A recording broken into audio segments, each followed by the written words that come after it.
Hello everyone. Welcome back to my channel UPSC Simplified.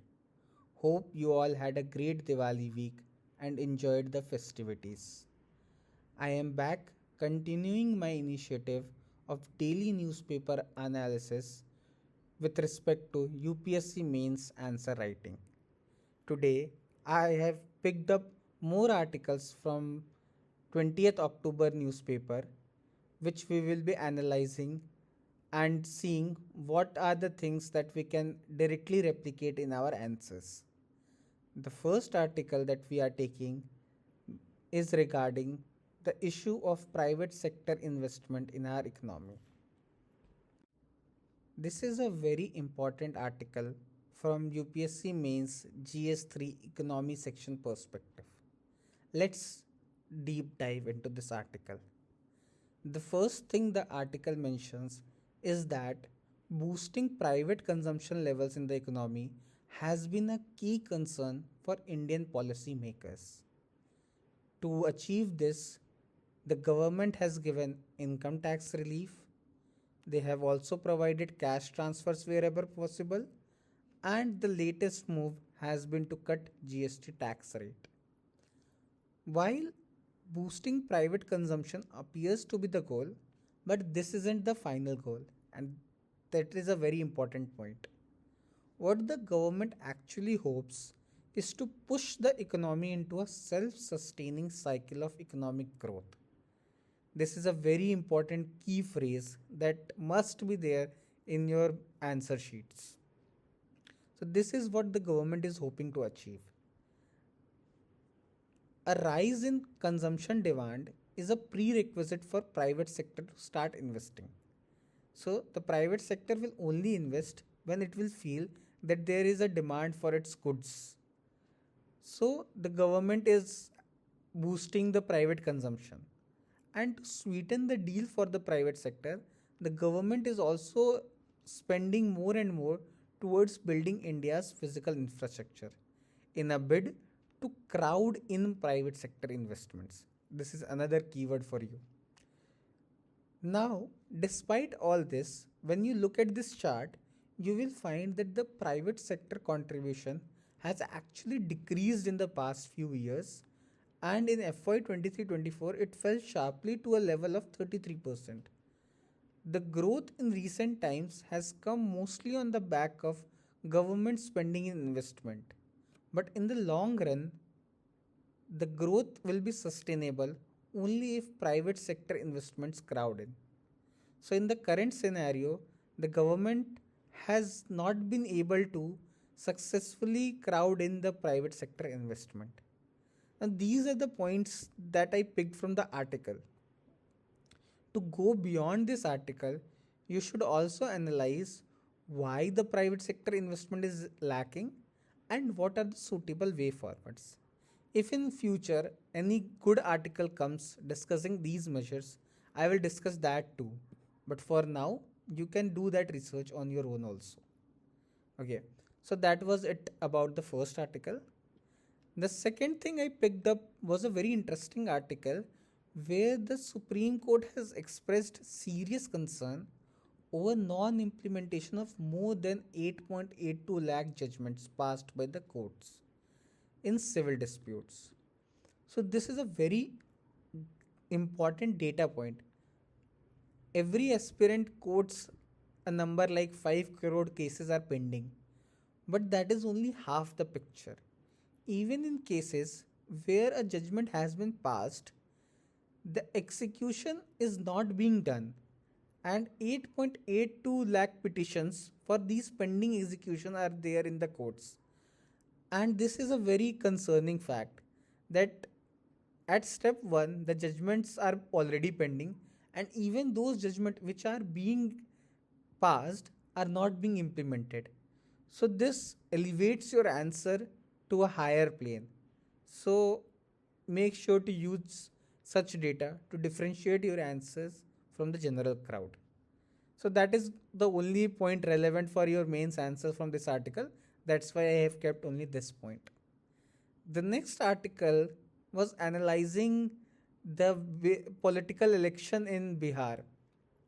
So even though the main gist of the article was not of much use for us in answer writing, but couple of paragraphs were really good, which can be written in any general answer. The first point that the author made was that Bihar's geography and demography make development hard because it is a landlocked, densely populated, and dominated by tiny land holdings. Plus, industry is thin and the elite and educated migrate. So, this is a very succinct way to put the factors which cause underdevelopment in some states. So, whenever it is asked that why are some states not developing that much, be vigilant and quote the geographic and demographic factors as well. Another very interesting point that the author is making is that Bihar's problem is not that it is doing nothing. It is that it is doing the same things as everyone else, only with fewer resources, deeper divisions, and therefore lower returns. So sometimes even doing the right things are not enough. You have to optimize those and customize those right things as per the resources available to you. So the article mentions that Bihar has grown at 90% in last 10 years or so, but the national average has been 150. So the result is an economy that grows but never transforms. This is a beautiful phrase which you can use in conclusions or even in your main body as well. So, what is our takeaway from this? That it is not just enough to do the right things which are being done by everybody. We need to analyze our weaknesses and realize that okay, if we are lacking in certain respects, we need to compensate those via other means. These are couple of points I picked up from this article which were very good. And one small example was also there of Jivika, which has been one of the most successful SSGs. So the SSG model is so successful in a state like Bihar. So this can be your one example of doing things a little bit differently. That even in a resource crunched state, a SSG could function so well. So this is how you should be thinking in doing something different based on your own limited resources. So that's it for this article. The next article that I have picked is the launch of the platform called Bima Sugam. It has been launched as a unified insurance digital marketplace mid of September this year. This platform is being touted as a UPI of insurance. Now, a question directly on insurance is very unlikely, but in a lot of your answers, you do mention insurance as a challenge or as a way forward. So, those answers can be value added with this portal, Bima Sugam. So, this portal is trying to build a unified portal where you can compare and access all the kinds of insurance policies that are there. And it also aligns with National Mission of Insurance for All by 2047, which has been done by IRDAI. Again, a good keyword for your answers. Now, you may ask that there are already private aggregator websites which offer similar services. So, what is so special about this particular platform? So, the difference lies in this will be a regulator backed, industry supported digital platform which will bring credibility, interoperability, and standardization, as well as there will be universal participation. That is, every insurer should be present and must list all their products.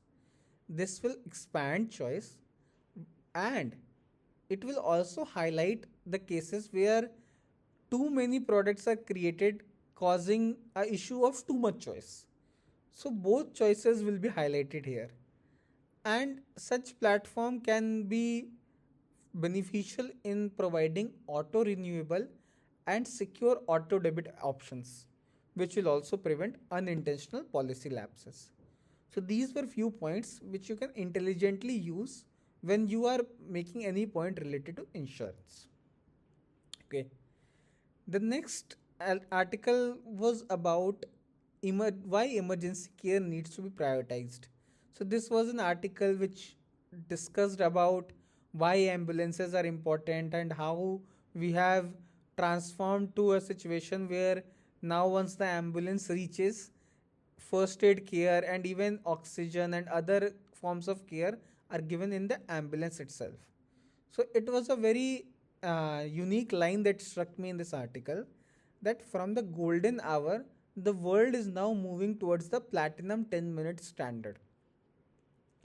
That is, that medical help, not just ambulance, should reach the victim within 10 minutes.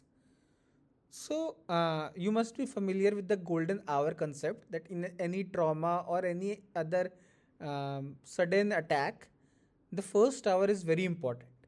But as we are evolving, we are now considering the platinum 10 minutes. That if care reaches the patient by 10 minutes, it will be very beneficial. So, this is an example which can be used in your essay even, of showing how technology and development allows for standards to evolve over time. And this can also be quoted in any health related question of how the modern development is impacting healthcare.